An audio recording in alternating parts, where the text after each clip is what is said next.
What is up, guys? This is Rise, and the Color Cup is upon us. And many of you may have seen videos from other creators and have just realized by playing the cup yourselves that Trevenant and Toxapex are everywhere. They're the two strongest Pokemon in the meta. They're both very strong. They have very few counters. There's not a whole lot that breaks apart that core. So this is the anti-Toxapex Trevenant team that I put together. I tried to do a set running neither of the two most common Pokemon in the meta. And kind of the strategy behind this team is Shiftry can hopefully catch the Trevenant in the lead. If not, we gonna safe swap Pelipper and try and take back switch advantage and try and line up the Togedemaru against the Trevenants. Against the Toxapex. So yeah, pretty straightforward. Pelipper's a great safe swap if they're not running an electric type. Of course, if they're running like a Lantern or their own Togedemaru or a Zapdos, Pelipper can be kind of rough. But let's see how this team performs. Bit of an anti-meta check to the common duo of Trevenant and Toxapex. And also, like I posted in the community tab, you're going to see 2501 Ace Rank Rise. How is that possible? Because that was our starting elo, my friends. That was our starting elo. 2501, pretty good, right? 2501. So it still shows Ace. Even though we're at 2501, that was our starting elo. Pretty cool. And this is the team working to perfection here in game number 1. And you're going to see me play this kind of interesting, right? So I'm going to let him hit me first, right? I don't want to debuff myself because Toxapex is so bulky that a Wild Charge won't one-shot. And I'm actually going for the Fell Stinger. And the reason is I don't predict he's going to shield. This isn't necessarily a bait. This is just to make sure my Wild Charge will knock out. Because what I don't want to happen is Wild Charge and then he gets to another move. I want to make sure my Wild Charge KOs. Gonna go for another Wild Charge here. Maybe could have like tried to bait and then go for another one, but I wasn't sure if I could do that, so I just go for it. He gets a little farm down. I come in Shiftry, and there is a Marowak in the back. I'm gonna get a shield off of Marowak here. This is probably unnecessary. I probably could have just gone straight Pelipper, and that might have been even cleaner. But I figure this is fine as well. I'm actually gonna take it because worst case it was a Shadow Bone. He does get the defense fell, which is a little bit sketchy for us. But he's already committed one shield. He's only at the Bone Club here. He's not quite at the Shadow Bone. And then I do something kind of dumb here. I throw my Weather Ball. The reason I threw my Weather Ball was because I thought the wing attack that went through was going to KO the Marowak, but it held on with like 1 or 2 HP. So kind of dumb by me there, but we should still be fine. We got both of our shields against this Trevenant. No way it's going to get to 3 moves here. He goes for the win con, which is me trying to 2-shield flex and letting a Shadow Ball go through. And we get the dub, baby. First Color Cup battle, get the dub. Magnezone. Kind of scary. He makes our job a lot easier by switching out, because that's not the most comfortable matchup for Shiftry. Probably a positive matchup, though, for Shiftry. But he just goes in with Toxapex, and this makes our lives a lot easier. And like I did last game, I'm going to go for the Fell Stinger here. And it's not a bait per se. It's more so to ramp up my attack to make sure this Wild Charge KOs. This is a CMP on the Brine. So we may grab a shield. And I actually kind of like this because, once again, these Poison Jabs are double resisted. They're still not going to do that much. So I can over-farm here quite significantly. And look at that. I'm at back-to-back Wild Charges. If he shields, brother, I've got another one coming for you. He shields. We throw right away, CMP. And now we are up a shield. And we retain switch advantage. In comes Zone. Unfortunately, I'm not going to reach that Wild Charge, so I have to settle here for a Fell Stinger. And this is a little bit sketchy, because Zone has so much attack, man, that a Wild Charge would really just detonate. I think we would live it for sure, but, like, it'd do it probably, I don't know, 70% or so. And then check out this end game. This is actually kind of nasty. So here's what I'm thinking, right? I took, like, a Powder Snow or two. My Shiftry is probably starting to approach Wild Charge range, so I go for the Hurricane, and I do a massive Undercharge. And look at that, dude. Massive undercharge. I don't want to take it out and have the Magnezone spark me down. And then we both stop tapping. And our opponent leaves. He leaves because he doesn't want to sit around and wait. So I was pretty happy with that. Who knows? Maybe it was unnecessary. Maybe if I just take out a Bomb of Snow, I get to a Weather Ball. But I figured like it was the safer play. So here we go. Toxapex's lead. Inevitable, right? Toxapex super common. You're going to lead into it sometime. But we're going to swap Pelipper. And luckily, they don't seem to have a good answer to our Pelipper. Go for the Hurricane. They shield. It's like so tough, right? Because it's such a risky bait. If you go for a Weather Ball, you're essentially just wasting 35 energy. But it seems like they do usually like to shield first. Going for another Hurricane here. And I grab the second shield. I'm going to respect this here. I'm concerned about the Brine bait. But it is a Sludge Wave, so that's really good for us. And not going to do anything fancy here. Just going to get rid of this as soon as I can. And just like that, we've taken back Switch. And a good rule of thumb, in the Color Cup, there is always a Trevenant. If there's a Toxapex lead, there's always a Trevenant in the back. And in comes Tropius. I'm like, this is perfect. Because it's probably a Trev. And I can just line up my Togedemaru here on Tropius.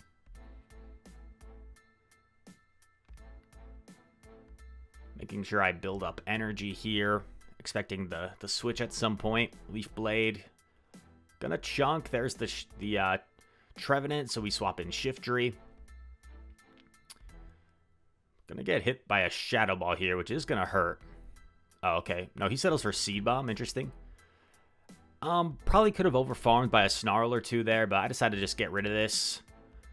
Because I figure as long as I can just land a foul play here, I have the Wild Charge loaded. So we're in a pretty comfortable spot. Pretty comfortable spot. Just had to get it into Wild Charge range. We've got it banked. And this will easily knock out the Tropius from this range. Bang. Togedemaru is so cute, by the way. Very cute Pokemon. I was wondering this lately, guys. Let me know in the comments what you think the cutest Pokemon is. Or if you can't decide, because that is a tough question, maybe give me like your top 5. Top 3, top 5 cutest Pokemon. There's so many to choose from. But I think Togedemaru is definitely in that upper echelon. Definitely in the upper echelon. And here we go, searching for the next opponent. I think that's 3-0 so far. And something that some people were wondering was, if I was to go negative this set and lose Elo and fall below 2,500, would I hit Veteran? I have no idea. We were all kind of curious in chat when I was streaming these battles live. Some people wanted me to like go negative on purpose just to see what would happen if we would hit Veteran. I have no idea. I really don't know. I'm sure that scenario has probably happened to somebody, because one guy that you'll see in one of the last games does beat me in this video, and he came in to tell me after he beat me that he started at 2541. Let's see if I can skip ahead a bit. Cute times, kind of rough. Here we go. Next opponent. We catch the Trev in the lead. Perfect. And he's staying, which catches me off guard. I'm like, okay. I don't really want a shield. I know this could be a Shadow Ball. So that chunks, man. I'm also concerned about the potential, like, Toxapex snipe here. Go for another foul play. So if he wants, he can 2-shield here and farm me down. But no, he just lets it go. So really weird play from the opponent. I come in with Togedemaru. I go for a Felstinger bait, like thinking he might think I'm wild charging and dipping. But he calls it. Very nice by him. Kind of fine though, because the Felstinger, even if he gets this debuff, I'm only like 1 stage debuff now, right? So I double up on Wild Charge. This should still KO, despite being one stage debuffed. And what's in the back? It's a Swampert, which is terrible for Togedemaru. Wait a second. Wait, what the heck? I'm just realizing this now. When we came in with Togedemaru, why did he stay in? Why didn't he go Swampert? Huh. I don't know. I mean, it wouldn't have mattered, right? Because then we would just get the Pelipper locked on Swampert. But he has a Swampert. Why wouldn't he swap there? I feel like you gotta swap there, because in my head, if I'm the opponent, I'm thinking like, yeah, Shiftry lead. I bet Swampert's good in the back. I don't know. Maybe he knew the team or something. On to the next battle. This is for the 5-0. Can we do it? Going up against Zapdos lead. Kind of a core breaker, right? Beats Shiftry, beats Pelipper. Zapdos just spams to these Drill Pecks very quickly. And he swaps in a Credilli. And this was awkward for me. I wasn't sure exactly how to approach this. If we had, like, Gyro Ball on our Togedemaru, that would have been kind of nice.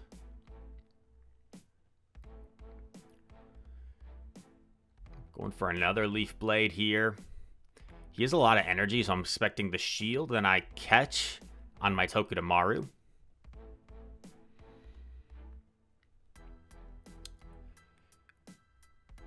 I actually throw here on CMP, hoping the Fell Stinger KOs.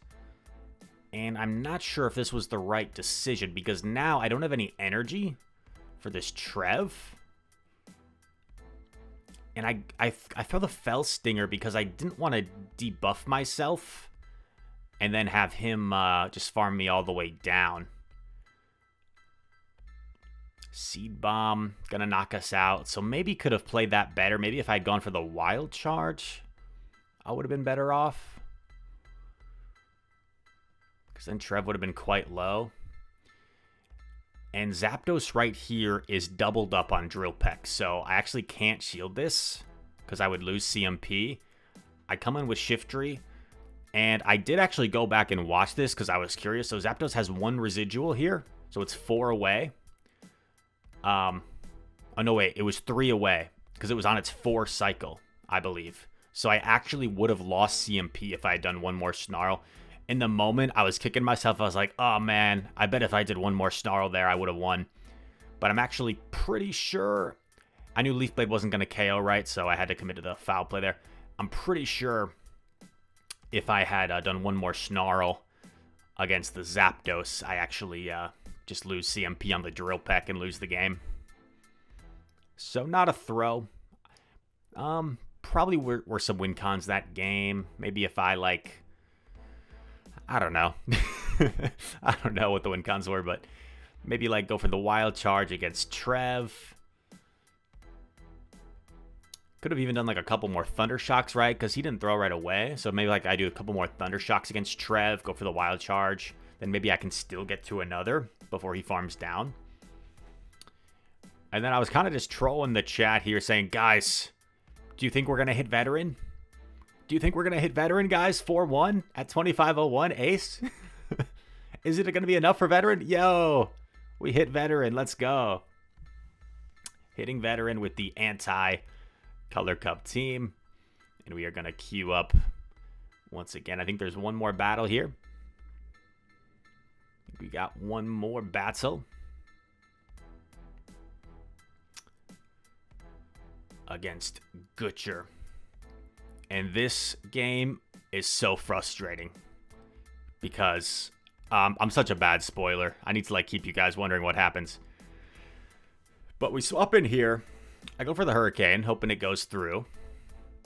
People do like to shield this.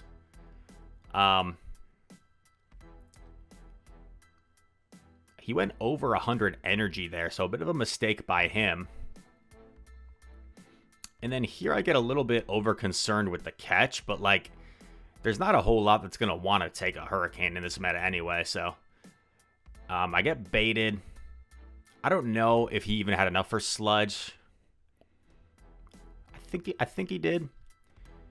He comes in Trev, and okay, this is just like, not to be overly critical of myself, but this is just a very bonehead play. In my opinion, there are two different things I could do here that would both make sense. There are two different things I could do here that both make sense.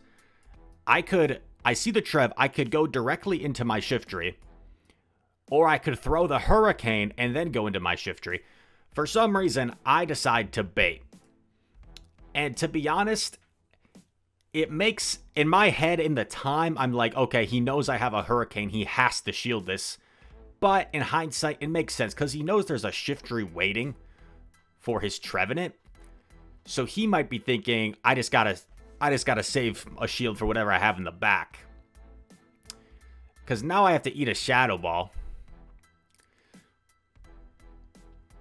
And I go for a Leaf Blade here. He lets it go. And what's in the back? Also, I probably should have thrown earlier there. I was hoping maybe I could get a Snarl down. But as you see, that last Snarl didn't KO. So just mistake after mistake after mistake. And this is very awkward, right? We have no shields. He's ahead of Snarl. I decide to come in Pelipper, do one wing attack, and throw Weather Ball for some chip. And this should put him into Fell Stinger range.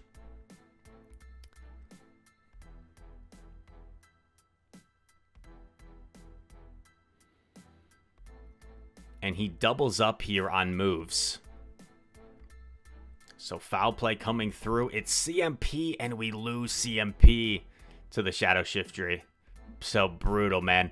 Literally, like, so many mistakes all within the same game, and it came down to a CMP tie. And Gutcher came in afterwards to say GG. It's just the worst, man. We were on such a tear, right? With like a 72% win rate in Fantasy Cup, and then starting off Color Cup with a 4-1. And then I'm just frustrated at myself because I played like so bad that game. And then like the one game I lose after this strong run, it's like GG. And then we have like 20 consecutive chat comments in the chat about everything I could have done differently that game. And it's like, yes, friends, I know. As you've heard me say, we all make mistakes. We all make misplays. Let's make sure we can be critical of our misplays and learn from them, but let's also try and not overly dwell on them when we're winning 75% of our battles for 3 days, and then we talk about the one game that I threw for forever. But anyway, I'm going Ramblin' Rise mode. Sorry. But you guys know sometimes that just gets to me when like if I win 6 in a row and then I lose 3 in a row, and all the 3 that I lose in the row, it's constantly like coming into chat GG. And I also had a game that we got like completely hard countered where my opponent didn't have to reveal his third Pokemon, and I knew it was coming. I knew the GG in the chat was coming. But anyway, you guys probably don't want to hear me complain. I'm sorry. Something that I talk about every so often, and I still talk about to this day, where it's a balance, right? Because I'm really grateful for having kind of a voice and being like someone that's somewhat known in the community, where people are excited to battle against me. They get a win against me on stream. They want to come in and get the recognition and say GG's. But also, like, when every single time you lose, you got people like coming in to say like, that was me that beat you. It can start to pile up a little bit, but learning process, man. Learning process, balancing that competitive ego, right, with sportsmanship. And if we end this on a more positive note, my favorite basketball player, Giannis, had a quote before where he was talked about like staying humble in an interview. And he goes like, when you talk about your past, what you've done, what you've accomplished in the past, that's your ego talking. When you are talking about what you're going to accomplish in the future, that's your pride. Staying in the present and just living in the moment is humility. So maybe that's something I need to remember. And if I lose a game and I'm mad at myself because I threw really badly, and then I feel like people are coming in to rub it in when I'm already upset at myself, to kind of add on top, salt in the wound, I need to stay in the moment and keep that humility, knowing like it's a cool moment for them, and I should be grateful. Like them for them beating me is like a cool thing for them. So this turned into like a serious talk after a fun Togedemaru video. I'm sorry. If you think I'm weird, you don't have to like the video, but if you want to support the channel, you can like the video. Subscribe if you're new. Comment down below. All comments are appreciated. And all that said, thank you for watching. I hope to see you in the next one. Peace.